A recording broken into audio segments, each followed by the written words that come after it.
Om Swastiastu. Pada kesempatan kali ini, kami dari kelompok 3 kelas A2 akan mempresentasikan mengenai arsitektur perilaku. Berikut adalah anggota kelompok kami, ada Dwi Saputra NIM 57, Surya Dwipayana NIM 58, Nyoman Krisna NIM 75, Dimas Zulfikar NIM 82, Dilan NIM 88, De Adi NIM 91, saya sendiri NIM 94, Aldi Mahendra NIM 97, Cita Wibawa NIM 103, dan Dong Istri NIM 105. Kami akan menjelaskan mengenai arsitektur perilaku dengan poin pembahasan yaitu yang pertama adalah pengertian atau definisi dari arsitektur perilaku, yang kedua lingkungan yang mempengaruhi perilaku manusia, yang ketiga perilaku manusia yang mempengaruhi lingkungan, yang keempat faktor-faktor yang mempengaruhi perilaku manusia, yang kelima prinsip-prinsip arsitektur perilaku. Selanjutnya akan dijelaskan oleh teman saya. Pertama, di sini saya akan menjelaskan tentang pengertian atau definisi arsitektur perilaku. Yang pertama ada pengertian arsitektur. Secara umum, arsitektur merupakan ilmu dan seni dalam merancang bangunan. Next, untuk pengertian perilaku yaitu secara umum perilaku merupakan segala perbuatan atau tindakan yang dilakukan oleh makhluk hidup. Jadi, arsitektur perilaku merupakan hubungan manusia dengan lingkungannya, serta perilakunya memiliki hubungan timbal balik, saling terkait dan saling mempengaruhi serta menerapkan pertimbangan-pertimbangan perilaku dalam merancang sebuah bangunan harus diperhatikan agar peran bangunan dapat berfungsi sebagai suatu pelayanan sosial. Next akan dijelaskan kepada teman saya. Yang kedua, lingkungan yang mempengaruhi perilaku manusia. Pertama ada people atau human, manusia. Manusia disebut juga sebagai pengguna atau pemakai. Contohnya mahasiswa sebagai pemakai dalam lingkungan kampus Unmuha. Yang kedua ada space atau ruang. Ruang merupakan sebuah wadah bagi pengguna untuk melakukan aktivitas. Contohnya ruang parkir, ruang belajar. Selanjutnya akan itu dijelaskan oleh teman saya. Baik, yang ketiga ada setting atau pengaturan.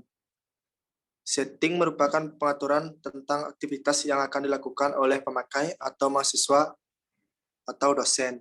Contohnya ketika akan berlangsungnya perkuliahan, maka dosen sudah mempersiapkan bahan perkuliahan yang akan disampaikan. Yang keempat ada behavior atau tingkah laku. Behavior merupakan tingkah laku manusia sehari-hari dalam beraktivitas yang merupakan ekspresi dari karakter seseorang. Contohnya cara duduk, jalan, makan, belajar, berbicara, memarkirkan kendaraan, membuang sampah, dan lain-lain. Baik, presentasi akan dilanjutkan oleh teman saya. Baik, selanjutnya saya akan melanjutkan presentasi. Yang kelima ada kognisi. Kognisi merupakan cara seseorang mengenali atau memahami kondisi lingkungan sekitar.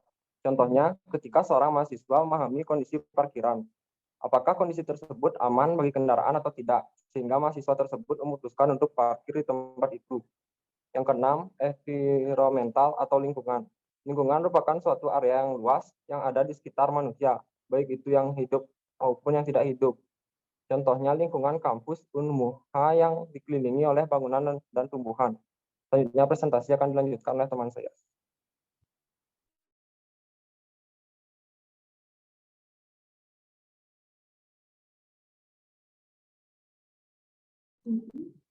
Baik, di sini saya akan melanjutkan presentasi dari teman saya. Yang ada persepsi merupakan pandangan yang muncul dari pikiran manusia tentang suatu objek atau lingkungan. Contohnya, persepsi yang ditimbulkan dalam pikiran mahasiswa ketika melihat kondisi parkiran dan lingkungan kampus yang semrawut dan becek. Next presentasi akan dilanjutkan oleh teman saya.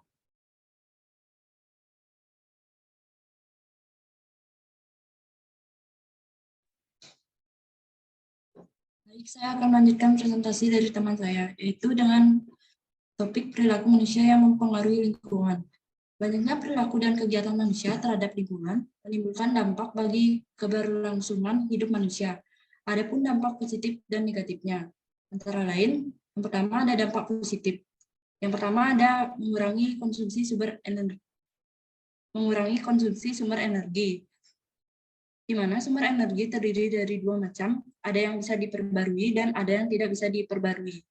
Lalu yang kedua ada membangun sumber daya alam atau SDA, di mana melakukan pembangunan sumber daya alam merupakan salah satu perilaku manusia yang berdampak positif bagi lingkungan. Yang ketiga ada memelihara kehidupan flora dan fauna. yang dimana makhluk hidup yang ada di dunia tidak hanya manusia, ada hewan dan juga tumbuhan yang juga perlu dijaga kelestariannya.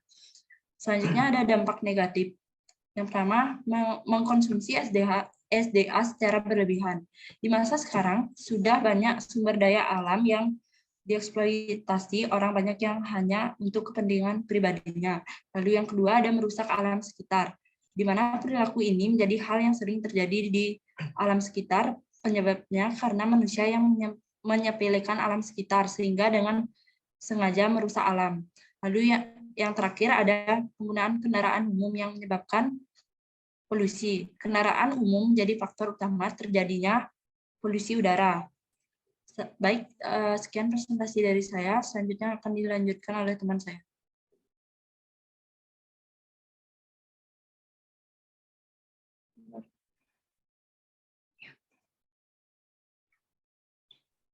Baik, di sini saya akan menjelaskan tentang faktor-faktor yang mempengaruhi perilaku manusia. Yang pertama ada ruang. Hal terpenting dari pengaruh ruang terhadap perilaku manusia adalah fungsi dan pemakaian ruang tersebut. Yang kedua ada ukuran dan bentuk. Ukuran dan bentuk ruang harus disesuaikan dengan fungsi yang akan diwadahi. Ukuran yang terlalu besar atau kecil akan mempengaruhi psikologis pemakainya. Selanjutnya, presentasi akan dilanjutkan oleh teman saya.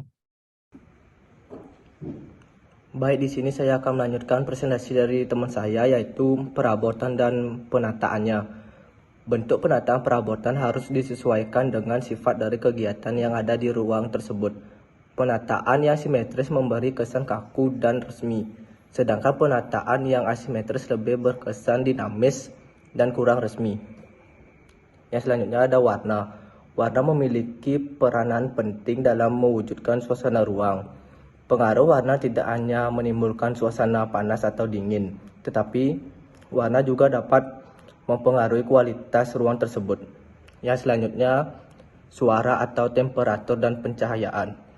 Suara diukur dengan desibel akan berpengaruh buruk bila terlalu keras. Demikian pula dengan temperatur dan pencahayaan yang dapat mempengaruhi psikologis seseorang.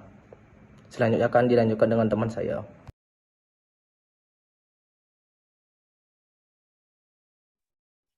Baik, di sini saya akan melanjutkan presentasi dari teman saya.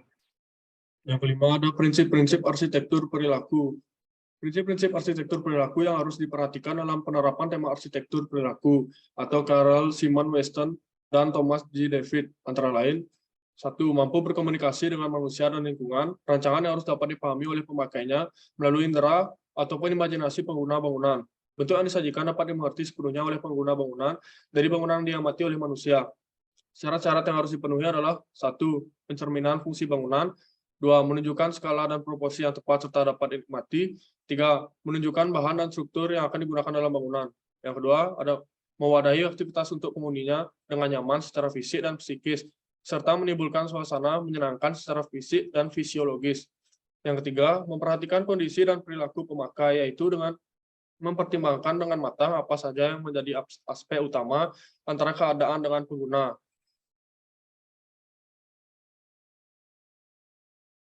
Baik, sekian presentasi dari kelompok kami. Mohon maaf bila ada salah kata ataupun kekurangan materi. Saya akhiri dengan Parama Santi. Om Santi Santi Santi Om.